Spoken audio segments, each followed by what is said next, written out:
السلام عليكم ورحمة الله وبركاته. الحمد لله رب العالمين، والصلاة والسلام على سيدنا ونبينا محمد صلوات الله وسلامه عليه وبعد. Ya kwanza kabisa tunamshukuru Al-Haq subhanahu wa ta'ala kwa kutujalia sisi kwa kusali salatul Jumu'a leo na pia kupata salatul asr pamoja na jamaa. Pia tunamwomba Allah subhanahu wa ta'ala atukabalie kwa ibada ambayo kwamba tuliyofanya inshallah, ili pia tupate ujira zake, tuwe ni wenye kulipwa kesho siku ya Kiyama.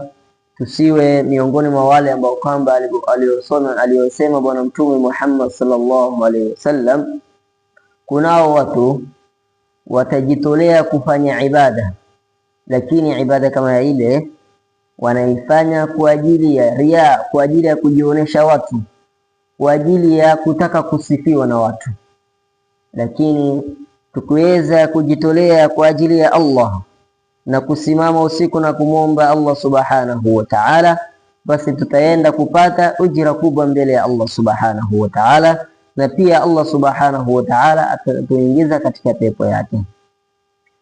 Tutakumbushana wa hadithi moja ya Bwana Mtume Muhammad sallallahu alaihi wasallam.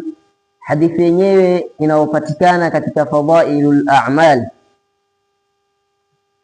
bimaana ni hadithi inaeleza ubora wa salatul fajr. Qala Rasulullah sallallahu alaihi wasallam, alisema ar-Rasul sallallahu alaihi wasallam, man salla al-fajr fi jama'atin thumma qa'ada yadhkuru Allah hatta tatlu'a ash-shamsu thumma salla rak'atayn kanat lahu ka ajri hajjatin wa umratin tammatin tamma. Sahihul Bukhari.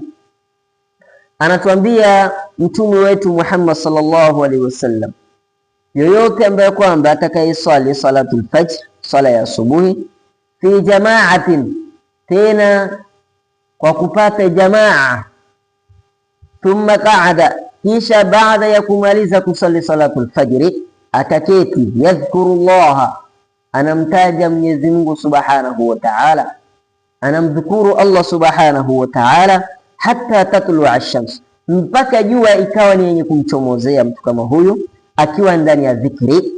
Thumma, baada hapo akawa ni mwenye kusali raka mbili. Mtume sallallahu alaihi wasallam, tuangalie mtu kama huyu anapata ajiri gani? Tunaambiwa kanat lahu ka ajrin hajjati, ajri ambao kwamba, thawabu ambao kwamba atakaipata mtu kama huyu ni kama mtu ambao kwamba alopata thawabu ya hija, wa mtu ambao kwamba alitoka huku na kuelekea upande wa haji na kutekeleza haji. Lakini waweza kuwa hujaenda, lakini ukawa ni mwenye kubaki msikitini na kumtaja Allah mpaka jua ikakutomozea, tunaambiwa ajiri yako ni kama mtu alopata ibada ya hija na umra, tena iliyotimia. Mtume sallallahu alaihi wasallam, hii ni hadithi ameweza kuisahisha, na hii ni hadithi inapatikana katika Sahihul Bukhari. Inshallah, ndugu zangu ni Waislamu, nahusia nafsi yangu na pia nahusia nafsi zenu, tuwe ni wenye kujitolea kwa kushikamana na salatul fajr, kama alivyosema Mtume sallallahu alaihi wasallam, kuwa swala ya wakati mbili huwa inakuanga ni nzito dia wanafir. Sala gani? Ya kwanza ni salatul fajr na salatul asr, na pia saa hii tuko katika sala ya alasiri.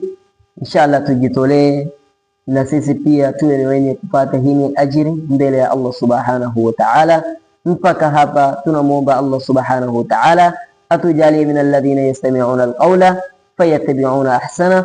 Wassalamu alaykum wal afwa minkum.